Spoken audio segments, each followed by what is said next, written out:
الحمد للہ رب العالمین والصلاة والسلام علی خاتم النبیین اما بعد فاعوذ باللہ من الشیطان الرجیم بسم اللہ الرحمن الرحیم قال اللہ تبارک و تعالی عز وجل فی الکلام المجید والفرقان الحمید ادعو الى سبیل ربک بالحکمت والموعظۃ الحسنۃ وجادلہم باللتی ہی احسن قال اللہ تبارک و تعالی عز وجل فی شان حبیبہ الکریم الامین ان اللہ وملائکتہ یصلون علی النبی یا ایہا الذین آمنوا صلو علیہ وسلموا تسلیما۔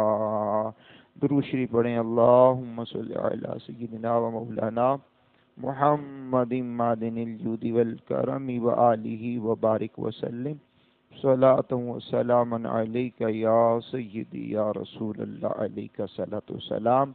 اونچی آواز میں صلاۃ و سلام پڑھیے۔ صلاۃ و سلام علیک یا رسول اللہ، صلاۃ والسلام علیک یا حبیب اللہ، الصلاۃ والسلام علیک یا نبی اللہ وعلی آلک واصحابک یا نور اللہ۔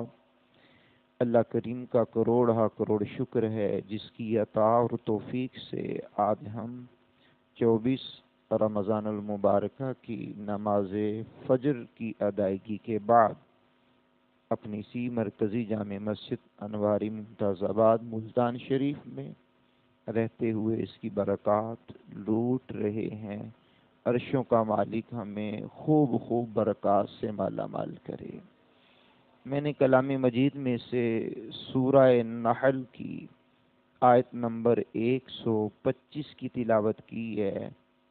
اللہ کریم اس کے بارے میں صحیح معنی، مطلب، مفہوم، خلاصہ بیان کرنے کی اللہ کریم توفیق عطا فرمائے۔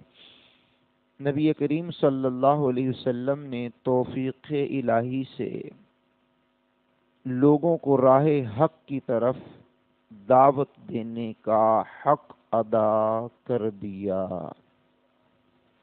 آپ صلی اللہ علیہ وسلم کی دعوت حکمت سے بھرپور، بہترین نصیحتوں پر مشتمل اور روشن دلائل سے مزین ایسا کیوں نہ ہوتا؟ اللہ کریم جل وعلا نے آپ کو راہ حق کا داعی، مبلغ بنا کر خود ہی اس کا بہترین سلیقہ قرینہ بھی تعلیم فرمایا۔ کیا بات ہے! ارشاد خداوندی ہے ادعو الی سبیل ربک بالحکمت والموعظۃ الحسنۃ وجادلہم باللتی ہی احسن۔ اپنے رب کے راستے کی طرف حکمت اور عمدہ نصیحت کے ساتھ دعوت دیجیے اور بہترین طریقے کے ساتھ ان پر حجت قائم کیجیے۔ اللہ کریم کے حکم کے مطابق پیغمبر اعظم صلی اللہ علیہ وسلم نے مختلف اوقات میں حسب ضرورت مختصر، جامع اور حکمت سے بھرپور نصیحتیں فرمائی ہیں جو کتب احادیث سیرت میں موجود ہیں۔ ان پر مغز نصیحتوں میں بعض اوقات ایک جماعت سے خطاب ہے اور کئی مرتبہ ایک ہی صاحب کو مخاطب ہونے کی سعادت ملتی ہے۔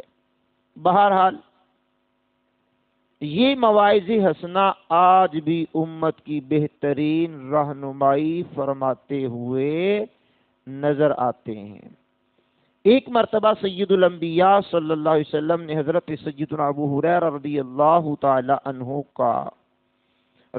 تعالی عنہ کو بہت اہتمام کے ساتھ 5 نصیحتیں فرمائیں۔ سبحان اللہ!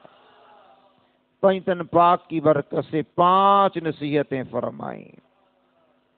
آپ اونچی آواز میں بولیں گے، پھر بولیں گے، پھر بولیں گے، پھر بولیں گے، پھر بولیں گے۔ اب آپ سماعت کیجئے گا، کیا حسین انداز ہے، ہر کلمہ ایسا حسین اور پر لطف ہے کہ اگر انسان ان پر عمل کرے تو زندگی میں مثبت تبدیلی آ سکتی ہے۔ سیدنا ابو ہریرہ بیان کرتے ہیں کہ رسول اللہ علیہ السلام نے ارشاد فرمایا، کون ہے جو مجھ سے یہ چند باتیں سیکھ لے؟ کیا نیند سے بندہ باہر آ کر کے توجہ فرما کر کے ٹائم نکال کر کے بدنی طور پر بھی حاضر ہوا، جسمانی طور پر حاضر ہوا، دماغی طور پر بھی حاضر ہو کر کے خمار تھوڑا سا دور کر کے ان باتوں پہ توجہ کر لے۔ کون ہے جو مجھ سے یہ چند باتیں احکام لے لے پھر ان پر عمل کرے، یا ایسے شخص کو سکھا دے جو ان پر عمل کرے؟ ابو ہریرہ کہتے میں نے عرض کی، یا رسول اللہ علیہ السلام، میں انہیں حاصل کرنے کے لیے حاضر ہوں۔ سن بھی لے، سیکھ بھی لے، آگے بھی پہنچانے کی کوشش کر لے۔ یہ مفہوم پڑھ رہا ہوں۔ اللہ اکبر۔ حضور نبی کریم علیہ السلام نے، ابو ہریرہ فرماتے ہیں، میرا ہاتھ پکڑ کر کے مجھے 5 باتیں شمار کر کے ارشاد فرمائیں۔ رسول اللہ کی ایک ایک بات بڑی قیمتی ہے، ٹھیک ہے؟ اور محدثین نے، شارحین نے ان باتوں کو بڑے اہتمام کے ساتھ تحریر کیا ہے۔ وہ 5 باتوں میں پہلی بات کیا ہے؟ پیغمبر اعظم صلی اللہ تعالی علیہ وسلم نے فرمایا، ارشاد فرمایا، اتق المحارم تکن اعبد الناس، حرام چیزوں سے بچو، تم لوگوں میں سب سے زیادہ بڑے عبادت گزار ہو جاؤ گے۔ دوسری بات، کریم آقا علیہ السلام نے ارشاد فرمایا، وَارْضَ بِمَا قَسَمَ اللَّهُ لَكَ تَكُنْ أَغْنَى النَّاسِ، اللہ تعالیٰ نے جو کچھ تمہارے لیے مقدر فرمایا ہے اس پر راضی رہو، تم لوگوں میں سب سے بڑے غنی ہو جاؤ گے۔ نمبر 3، ارشاد فرمایا، وَأَحْسِنْ إِلَى جَارِكَ تَكُنْ مُؤْمِنًا، اپنے پڑوسی کے ساتھ اچھا سلوک کرو، کامل مومن ہو جاؤ گے۔ کیا بات، سبحان اللہ، کیا بات۔ چوتھی بات ارشاد فرمائی، وَأَحِبَّ لِلنَّاسِ مَا تُحِبُّ لِنَفْسِكَ تَكُنْ مُسْلِمًا، لوگوں کے لیے ویسی ہی بھلائی پسند کرو جیسی اپنے لیے پسند کرتے ہو، تو تم سچے مسلمان ہو جاؤ گے۔ 5ویں بات ارشاد فرمائی، ارشاد فرمایا، وَلَا تُكْثِرِ الضِّحْكَ فَإِنَّ كَثْرَةَ الضَّحِكِ تُمِيتُ الْقَلْبَ، اور زیادہ نہ ہنسو کیونکہ زیادہ ہنسنے سے دل مردہ ہو جاتا ہے۔ جامع ترمذی حدیث نمبر 2305۔ اب آپ اس کو، رحمت عالم علیہ السلام نے جو باتیں ارشاد فرمائی ہیں، یہ باتیں اپنے اندر علم کا ایک سمندر لیے ہوئے موجود ہے۔ اگر ہم یہ چاہتے ہیں ہماری دنیا سنور جائے، ہماری معاشرت سنور جائے، ہمارا معاشرہ سنور جائے، ہمارا گھر سنور جائے، ہمارے عزیز و اقارب میں نکھار پیدا ہو جائے، ہمارے ماتحتوں میں نکھار پیدا ہو جائے، ہماری زندگی میں نکھار پیدا ہو جائے، ہمارے قول میں، ہمارے فعل میں، ہمارے کردار میں، ہماری گفتار میں، ہمارے انداز میں نکھار پیدا ہو جائے تو حضور سرور کائنات علیہ الصلوۃ والسلام کی یہ پرتاثیر اور بڑے پرمغز فصیح الفصحاء آقا کے فرامین صلی اللہ علیہ وسلم ایسے تاثیر سے بھرے ہوئے ہیں کہ غم زدوں کو تسکین مل جاتی ہے،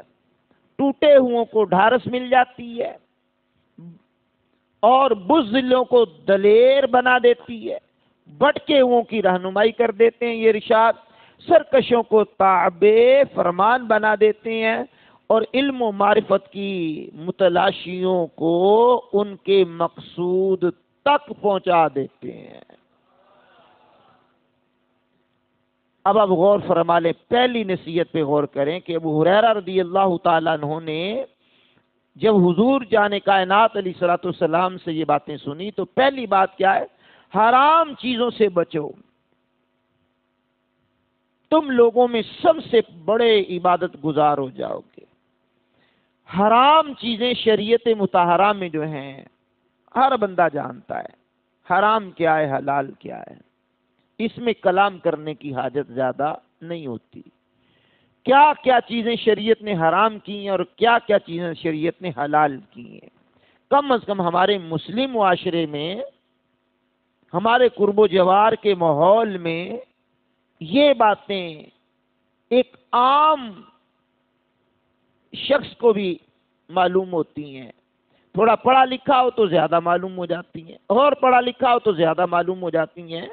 تو یہ چیزیں جو حرام مالک کائنات نے کی ہیں، ان چیزوں کو جناب والا چھوڑ دینے سے، ان چیزوں کو ترک کر دینے سے، ان چیزوں کو قطع نظر کرنے سے بندہ لوگوں میں سب سے بڑا عبادت گزار بن جاتا ہے۔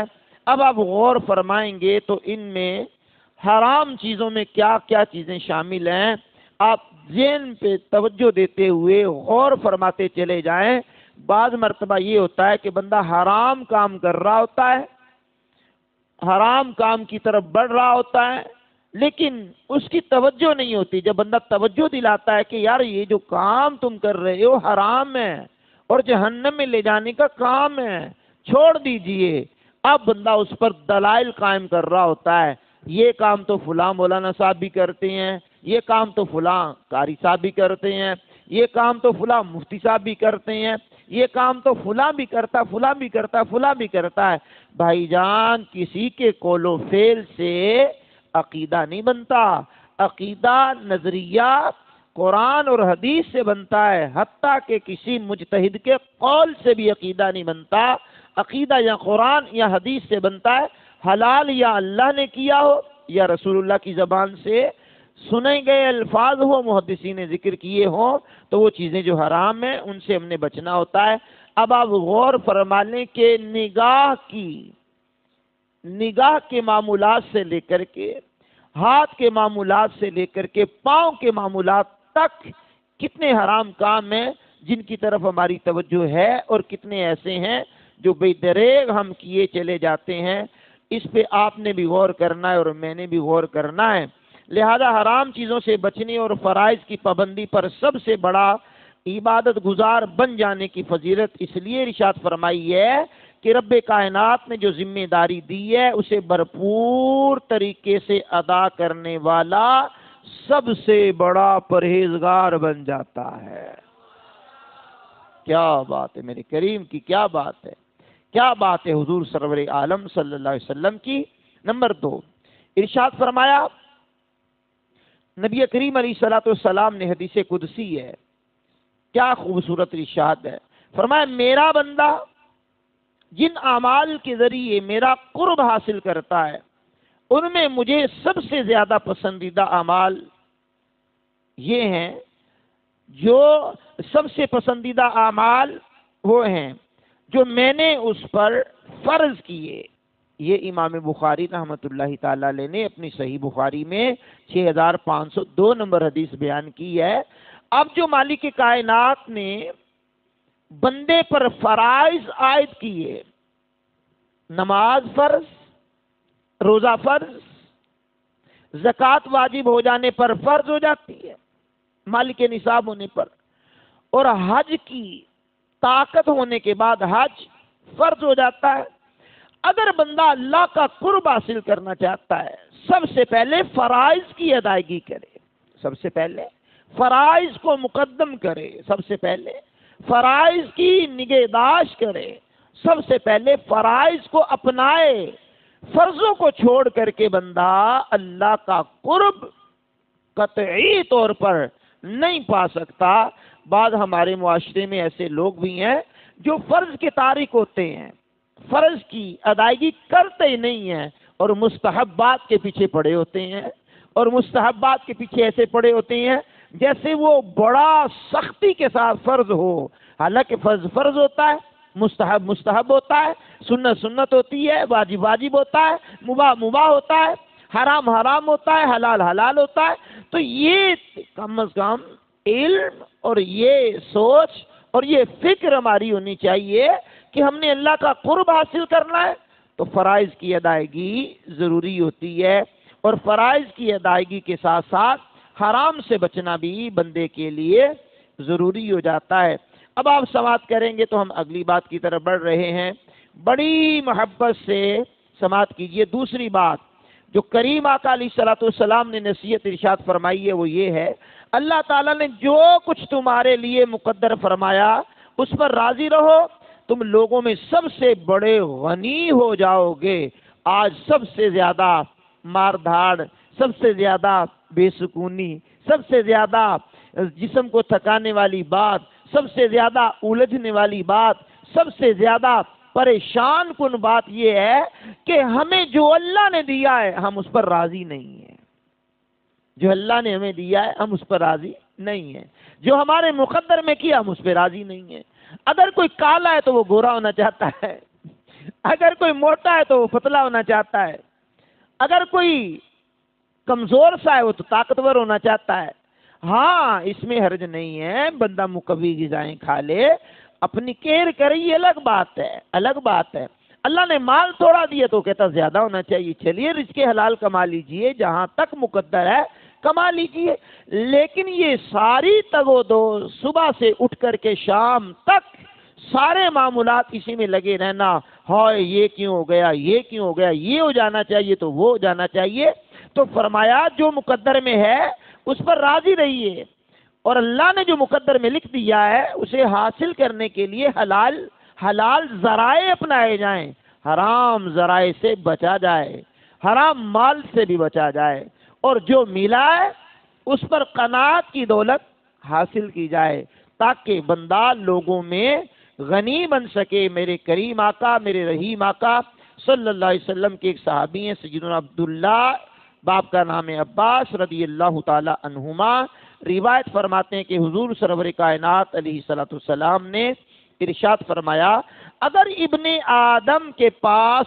مال کی 2 وادیاں ہوں تو وہ تیسری کی خواہش کرے گا، لالچ کبھی ختم نہیں ہوگی، اور انسان کا پیٹ قبر کی مٹی ہی بھر سکتی ہے، تاہم جو توبہ کرے اللہ تعالیٰ اس پر کرم فرماتا ہے۔ اس حدیث کو امام بخاری رحمۃ اللہ تعالی علیہ نے اپنی صحیح کے اندر 6436 نمبر پہ اس حدیث کو بیان فرمایا۔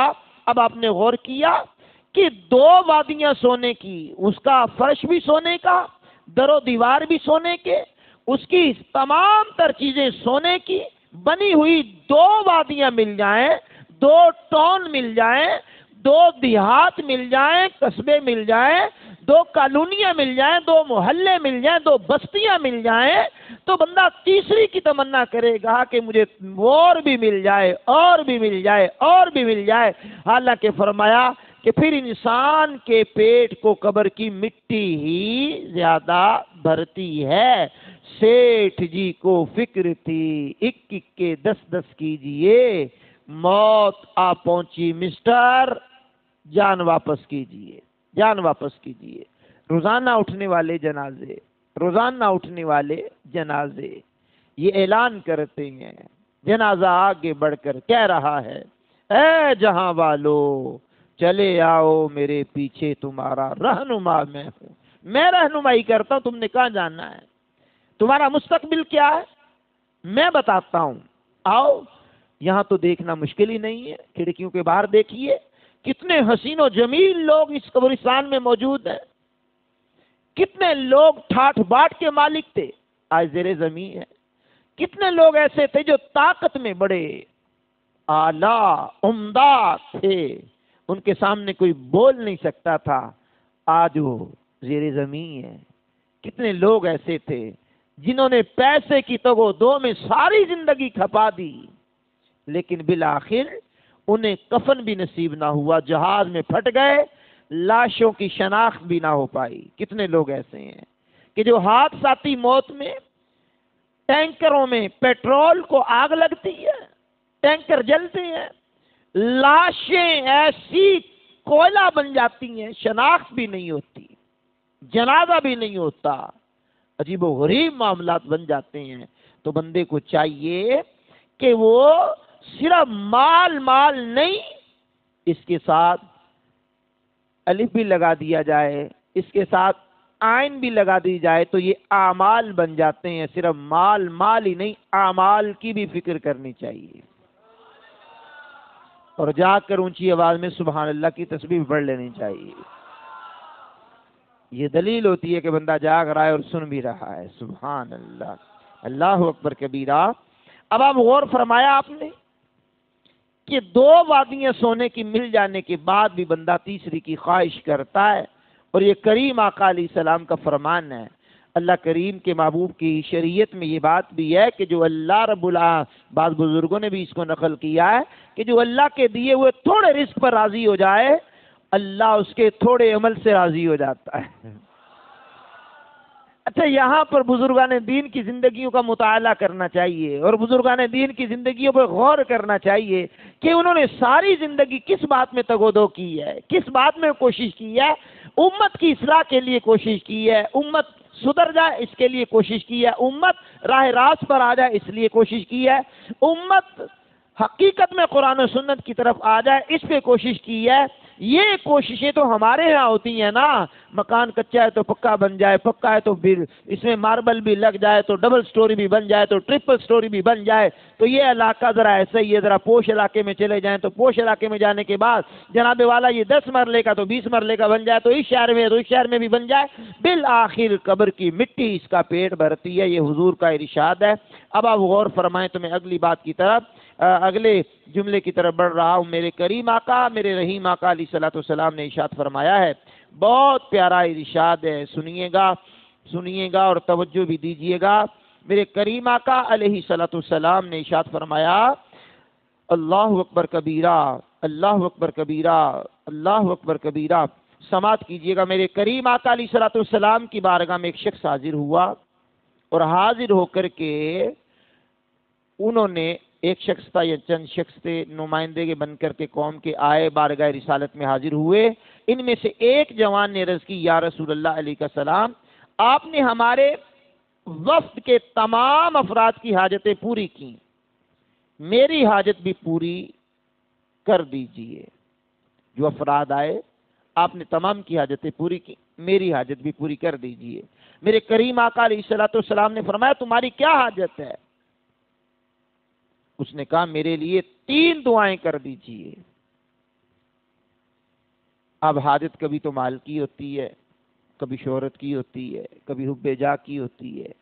بزرگوں کے پاس جا کر بھی بندہ دنیا کے بارے میں ہی روتا رہتا ہے۔ اس نے کہا، جی میری 3 حاجتیں ہیں، میرے لیے 3 دعائیں کر دیجئے۔ کریم آقا نے فرمایا، بتائیے کیا دعا کی جائے؟ کہا، پہلی دعا کی جائے، اور جاگتے ہوئے سننی آپ نے، کہا پہلی دعا کی جائے، اللہ تعالیٰ مجھے بخش دے۔ آواز کمزوروں والی نہیں جناب۔ دوسری دعا میرے لیے کی جائے کہ مالک کریم مجھ پر رحمت فرمائے۔ سبحان۔ تیسری دعا کی جائے کہ رب ذوالجلال میرے دل کو غنی کر دے۔ اب دل کو غنی کرنے سے مراد کیا ہے؟ دل کو دنیا کی لالچ سے پاک کر دے، قناعت عطا فرما دے۔ اب آپ غور کرتے چلے جائیں کہ اللہ بخش دے، اللہ رحمت فرمائے، اللہ دل کو غنی کر دے۔ اب یہ دعائیں بھی کرنی چاہیے، مالک کائنات میری بخشش کر دے، مالک کائنات میرے اوپر اپنی رحمت کے دروازے کھول لے، اور وہ اعمال کی طرف توجہ کرنی چاہیے جن اعمال سے اللہ کی رحمتیں برستی ہیں، اللہ کی رحمتیں چھما چھم نزول فرماتی ہیں۔ اور اللہ کریم کی بارگاہ میں یہ دعا بھی کرنی چاہیے، مولا مجھے قناعت دے دے، جو دیا ہے اس پر راضی رہنے کی توفیق دے دے، مجھے غنی بنا دے، تو بندہ کہاں سے کہاں پہنچ جائے گا۔ آئیے ایک حدیث پاک اور آپ کو سنانے کی کوشش کرتا ہوں۔ میرے کریم آقا، میرے رحیم آقا علیہ الصلوۃ والسلام نے کیا ارشاد فرمایا، سبحان اللہ سبحان اللہ۔ دعا فرمائی، الہی، یہ بندہ کہہ رہا ہے میرے لیے دعا کر دیں، الہی اس بندہ خدا کو بخش دے، اس پر رحمت فرما، اس کے دل کو غنی فرما دے۔ آئندہ سال حج کے دنوں میں مینا میں اس قبیلے کے کچھ افراد رسول اللہ کی خدمت میں آئے ملاقات کے لیے۔ آپ نے ان سے اس جوان کے بارے میں پوچھا جس نے یہ دعائیں کروائی تھی، تو کریم آقا علیہ الصلوۃ والسلام کے پوچھنے پر انہوں نے بتایا، جیسے وہ اللہ تعالیٰ کے دیے ہوئے پر خوش ہے اور قناعت کرتا ہے، ایسے ہم نے کسی کو نہیں دیکھا۔ کیا بات ہے، کیا بات ہے۔ رسول اللہ نے فرمایا، اچھا مجھے امید ہے کہ وہ یوں ہی دل کا غنی رہے گا، اسے ایسی حالت میں موت آئے گی اور اس کا دل دنیا کے غموں سے پاک ہوگا۔ طبقات الکبریٰ میں ہے یہ بات، کریم آقا علیہ الصلوۃ والسلام کا فرمان کہ وہ اسی حالت میں اس کو موت آئے گی، اس کا دل دنیا سے بے رغبتی اور دل سے دنیا کے غموں کو دور کر دے گا۔ آپ غور کریں تو اس میں حضور نبی کریم علیہ السلام نے آنے والے وقت کی خبر دی ہے، آنے والے معاملات کی خبر دی ہے۔ حضور نبی کریم علیہ الصلوۃ والسلام نے اندر کی بات بیان کی ہے، جو اندر ہے میرے آقا علیہ الصلوۃ والسلام جو ظاہر ہے وہ بھی جانتے ہیں، جو باطن ہے وہ بھی جانتے ہیں، جو ہو گیا وہ بھی جانتے ہیں، جو ہونے والا ہے وہ بھی جانتے ہیں، جو قیامت تک ہونے والے واقعات ہیں میرے کریم آقا کو میرے کریم رب نے عطا فرما دیا۔ علم، وہ سارے کا سارا علم اللہ نے حضور کو عطا کر دیا۔ حضور بندوں کے ظاہر کو بھی جانتے ہیں، بندوں کے باطن کو بھی جانتے ہیں، ظاہر کو بھی چمکانے والے ہیں، باطن کو بھی چمکانے والے ہیں۔ یہ سورج ہوتا ہے، یہ ظاہر کو چمکاتا ہے، ظاہراً جس پہ اپنا عکس ڈال دیتا ہے اس کو روشن و منور کر دیتا ہے، اور مدینے کے چاند، مدینے کے سورج جس پر اپنی تجلی ڈال دیتے ہیں اس کے ظاہر کو بھی چمکا دیتے ہیں، اس کے باطن کو بھی چمکا دیتے ہیں۔ تو پھر بریلی کے امام سیدی اعلی حضرت عظیم البرکت عظیم المرتبت الشاہ امام محمد رضا خان کشتائے عشق رسول کیا کلام کرتے ہیں کہ آقا چمک تجھ سے پاتے ہیں سب پانے والے، سب نے آپ سے چمک پائی ہے آقا، چمک تجھ سے پاتے ہیں سب پانے والے، میرا دل بھی چمکا دے چمکانے والے۔ سبحان اللہ۔ تو کیوں نہ ہو کہ اللہ کا قرآن کہتا وَيُزَكِّيهِمْ، آپ دلوں کا تزکیہ کرتے ہیں، دلوں کو واش کرتے ہیں، دلوں کو پالش کرتے ہیں، دلوں کو مانجتے ہیں، دلوں کو رگڑتے ہیں، دل کو صاف کرتے ہیں۔ وَيُزَكِّيهِمْ، یہ اللہ نے ڈیوٹی لگائی ہے، آپ دلوں کا تزکیہ کرتے ہیں۔ وَيُعَلِّمْهُمُ الْكِتَابَ، جب دل پاک ہو جاتے ہیں پھر کتاب کا علم ڈالتے ہیں۔ وَالْحِكْمَةَ، پھر حکمت ڈالتے ہیں۔ وَإِن كَانُوا مِن قَبْلُ لَفِي ضَلَالٍ مُبِينٍ، فرمایا اس سے پہلے تم کھلی گمراہی میں تھے، تو میرے حضور سراپا نور علیہ الصلوۃ والسلام دلوں کو بھی صاف کر دیتے ہیں، دلوں کو واش کر دیتے ہیں، پھر خیرات بھی ڈال لیتے ہیں۔ پھر فرمایا اس سے پہلے تم کھلی گمراہی میں تھے، تو دل حضور مزکا مصفا مجلا کر دیتے ہیں، دلوں کو صاف کر دیتے ہیں۔ سبحان اللہ سبحان اللہ۔ تیسری بات حضور نے ارشاد فرمائی تھی، اپنے پڑوسی سے اچھا سلوک کرو تم کامل مومن بن جاؤ گے۔ آپ نے بھی غور کرنا ہے، میں نے بھی غور کرنا ہے، آپ کا پڑوسیوں کے ساتھ کیا تعلق ہے، میرا پڑوسیوں کے ساتھ کیا تعلق ہے۔ پڑوس کے کہا جاتا ہے، روایات کا خلاصہ ہے 40 گھر دائیں 40 گھر بائیں 40 گھر آگے 40 گھر پیچھے، یہ سارے پڑوسی کہلاتے ہیں، سارے ہمسائے کہلاتے ہیں۔ اور ہمسائے کے بارے میں قرآن کریم کی سورہ النساء کی آیت نمبر 36 میں ارشاد فرمایا ہے، قریب کے ہمسائے اور دور کے ہمسایوں کے ساتھ اچھا سلوک کرنے کے بارے میں اللہ کی قرآن نے بھی بیان کیا۔ حضور کا بھی ارشاد ہے، اب سنیے میرے کریم آقا علیہ الصلوۃ والسلام کا فرمانے عالی شان، جس کو امام بخاری نے اپنی صحیح بخاری کے اندر 6016 نمبر حدیث میں بیان کیا ہے۔ میرے کریم آقا علیہ الصلوۃ والسلام ارشاد فرماتے ہیں، اللہ کی قسم وہ شخص کامل مومن نہیں، اللہ کی قسم وہ شخص کامل مومن نہیں، اللہ کی قسم وہ شخص کامل مومن نہیں۔ 3 مرتبہ اللہ کی قسم ارشاد فرما کر اگلی بات حضور نے ارشاد فرمائی، جس کی شرارتوں سے اس کا پڑوسی محفوظ نہ ہو۔ پڑوسی محفوظ نہیں، ساتھ سفر کرنے والا محفوظ نہیں، ساتھ بیٹھنے والا محفوظ نہیں، ساتھ کھانے والا محفوظ نہیں، ساتھ کام کرنے والا محفوظ نہیں، ساتھ پڑھنے والا محفوظ نہیں، ساتھ چلنے والا محفوظ نہیں۔ اب آپ غور کرتے چلے جائیں کہ میری شرارتوں سے کون کون محفوظ نہیں ہے اور میرے شر سے کون کون محفوظ ہے، تو شر پہ پہلے غور کرنا ہوگا، پھر اپنی شرارتوں پہ غور کرنا ہوگا، پھر لوگوں پہ بھی غور کرنا ہوگا۔ اب حضور نبی کریم علیہ الصلوۃ والسلام نے، امام بخاری کہتے ہیں، 3 مرتبہ قسم ارشاد فرمانے کے بعد یہ جملہ ارشاد فرمایا ہے، تو یہ بھی غور طلب ہے۔ چوتھی بات کریم آقا علیہ السلام نے جو ابو ہریرہ کو ارشاد فرمائی، لوگوں کے لیے ویسی ہی بلائی پسند کرو جیسی اپنے لیے پسند کرتے ہو تو مسلمان ہو جاؤ گے۔ تو رحمت عالم علیہ الصلوۃ والسلام تمام جہان کے لیے رحمت بن کر کے آئے، خصوصاً اپنی امت پر بہت ہی مہربان ہیں، کرم فرماتے ہیں، امت کی بلائی بہت زیادہ چاہنے والے ہیں۔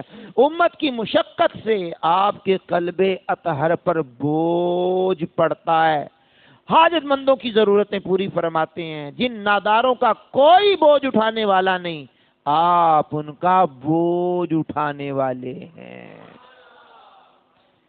جامع الفاظ میں یوں کہہ لیجئے کہ آپ صلی اللہ علیہ وسلم امت کے نہایت ہی خیر خواہ، بھلا چاہنے والے ہیں۔ ایسے پیارے آقا صلی اللہ تعالی علیہ وآلہ وسلم کا کیا حسین انداز، اور امت کو کیا حسین انداز میں آپ نے سمجھایا۔ اب آپ سنتے چلے جائیں کہ میرے کریم آقا علیہ الصلوۃ والسلام کی کافروں سے متعلق یہ بات بھی کافر سے متعلق یہ بات پسند ہونی چاہیے کہ اللہ تعالیٰ اسے ایمان کی دولت سے نواز دے۔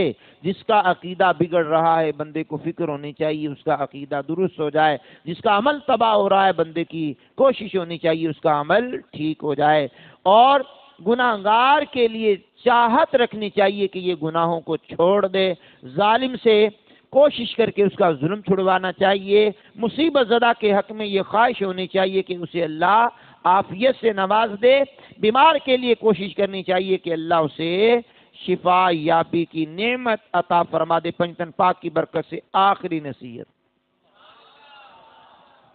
زیادہ نہ ہنسو کیونکہ زیادہ ہنسنے سے دل مردہ ہو جاتا ہے۔ تو یہاں تو ہنسنے کے پروگرام میں شرکت کرنے کے لیے لوگ متمنی ہوتے ہیں، تو یہاں موبائل میں تو ایسی چیزیں ڈاؤن لوڈ کرتے ہیں جسے کہہ بلند ہو رہے ہوتے ہیں، اور لکھا ہوتا ہے یہ زندہ دلی کی علامت ہے، تو حضور فرماتے ہیں یہ مردہ دلی کی علامت ہے۔ اب بندہ کہہ رہا ہو یہ زندہ دلی کی علامت ہے، حضور فرماتے ہیں یہ مردہ دلی کی علامت ہے۔